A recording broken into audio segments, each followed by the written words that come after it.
Le code binaire est un système de numération utilisé dans l'électronique numérique pour représenter des informations à l'aide de seulement deux caractères, le 0 et le 1. Cela s'appelle compter en base 2, contrairement aux nombres décimaux que nous utilisons tous les jours qui sont en base 10. Le code binaire est utilisé par les ordinateurs et les appareils électroniques pour stocker et traiter des données, car il est facile à utiliser pour les circuits électroniques. En utilisant le code binaire, les informations peuvent être codées sous forme de séquences de bits, où chaque bit est soit un 0 ou un 1.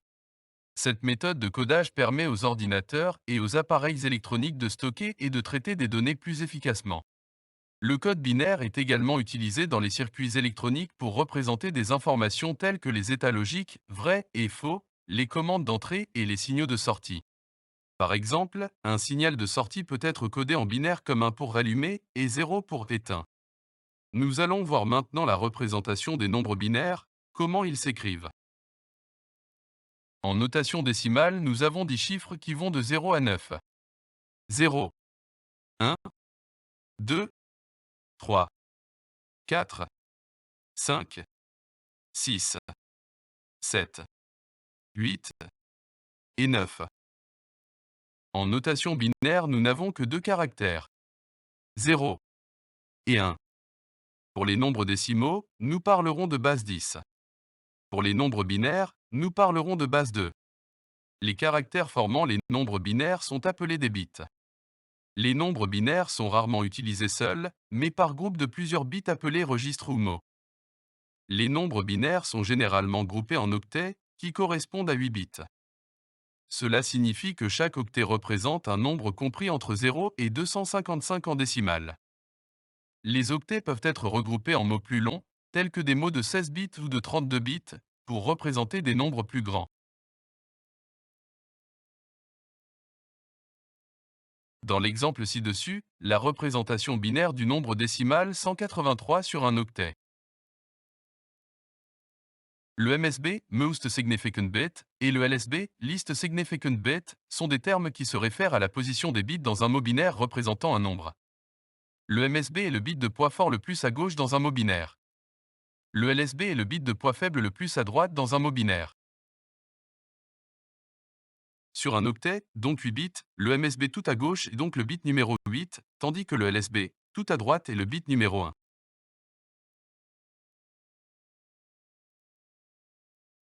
Pour compter en décimale, nous utilisons donc les 10 chiffres de 0 à 9. Dès que nous les avons tous utilisés, nous repartons depuis le chiffre 0 dans la colonne des unités en plaçant une retenue sur la colonne des dizaines.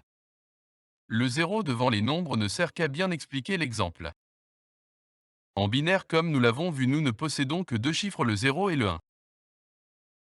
La même méthode que pour les nombres décimaux va être utilisée, à la différence que nous ne pouvons utiliser que des 0 et des 1. La dernière colonne est déjà remplie avec le chiffre à 1. Nous repartons donc de 0 en plaçant une retenue dans la colonne juste à gauche de celle-ci. Puis on recommence. La colonne de droite est de nouveau occupée par un 1, nous plaçons donc le chiffre 0 et mettons une retenue sur la colonne de gauche. Celle-ci ayant également le bit positionné à 1, nous mettons 0 et la retenue est encore décalée d'une colonne. Puis on recommence. Tous les bits de droite sont de nouveau à 1, on les positionne donc à 0 en mettant une retenue dans la colonne juxtaposée. Et on recommence.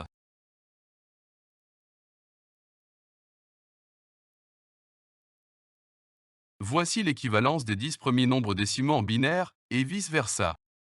Ne pas oublier d'indiquer que les nombres de droite sont des nombres binaires, afin qu'il n'y ait pas de confusion avec d'autres chiffres. On les note bien comme des chiffres de base 2.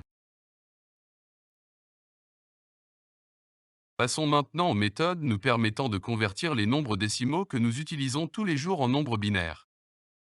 Plusieurs méthodes existent, je vais vous expliquer deux des plus courantes. La première méthode sera celle par soustraction. On crée un tableau de 10 colonnes qui permettront de convertir les nombres de 0 à 1023, soit de 0 à 2 puissance 10-1. Sur la première ligne, on place les différentes puissances de 2 en commençant par la droite. 2 puissance 0 puis 2 puissance 1, jusqu'à 2 puissance 9. Sur la deuxième ligne, on affiche l'équivalent de ces puissances de 2.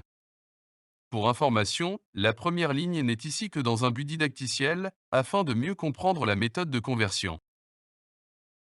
La dernière ligne va nous permettre d'écrire le nombre binaire. On va prendre pour exemple le nombre décimal 347 et le convertir en nombre binaire. Le nombre décimal 347 est-il plus grand ou égal au nombre de la première colonne de gauche, soit 512? Non. On met donc un 0 dans cette colonne et passons à la colonne suivante. Le nombre décimal 347 est-il plus grand ou égal au nombre 256? Oui. On met donc un 1 dans cette colonne, la valeur de la colonne est soustraite du nombre avant de passer à la colonne suivante. Dans notre exemple 347-256 qui est égal à 91. On place de côté le nombre 91 comme reste de l'opération.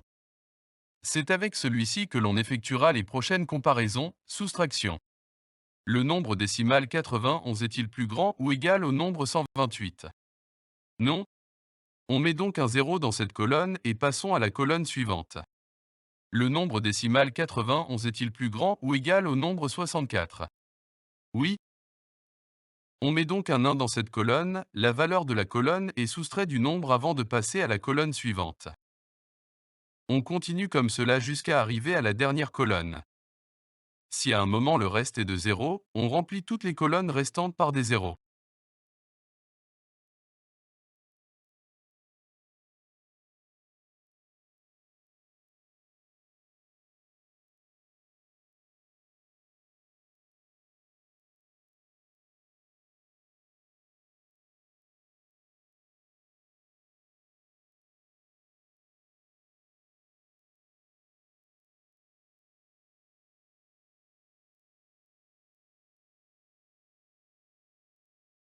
Le nombre décimal 347 est égal au nombre binaire 1, 0, 1, 0, 1, 1, 0, 1, 1.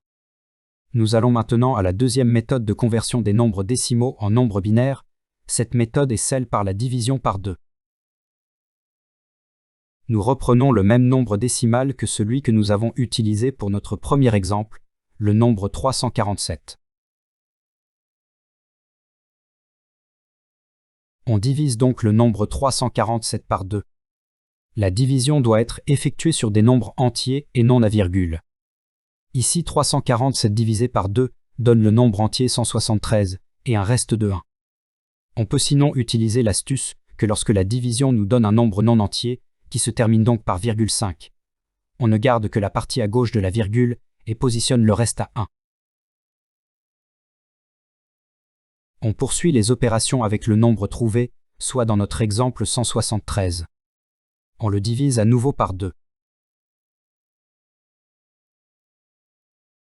On continue nos divisions jusqu'à ce qu'on trouve comme résultat le nombre 1. Une fois arrivé au nombre 1, on positionne celui-ci en dernier dans la colonne dans laquelle nous avons noté les restes. Enfin, on lit le résultat obtenu en partant du bas.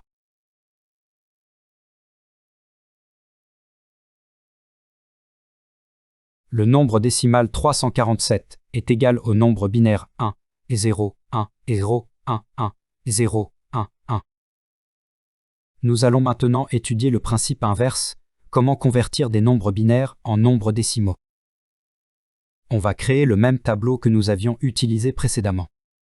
La première ligne est celle des puissances de 2. De nouveau, cette première ligne n'est ici que dans un but didacticiel et ne sera pas nécessaire par la suite. Sur la deuxième ligne, on remplit les cellules avec la valeur des puissances de 2 correspondantes. Dans cet exemple, nous allons convertir en nombre décimal le nombre binaire 1, 1 et 0, 1, 1 et 0, 1, 1 et 0, 1. On ajoute une ligne à notre tableau afin de pouvoir écrire puis convertir notre nombre binaire. Afin d'éviter toute erreur, il est conseillé de remplir cette ligne de la droite vers la gauche. Si le nombre binaire est trop grand, il faudra rajouter le nombre de colonnes nécessaires. Nous avons tout préparé pour pouvoir convertir ce nombre binaire, il suffit juste d'additionner le poids de chaque colonne. On commence par la colonne de poids 512. Il y a un bit de positionné dans cette colonne, nous calculons donc sa valeur, 1 fois 512, donc 512. On fait de même pour la colonne de poids 256. Ici, la colonne de poids 128 a son bit positionné à 0, On note donc 0 fois 128. On continue pour traiter toutes les colonnes.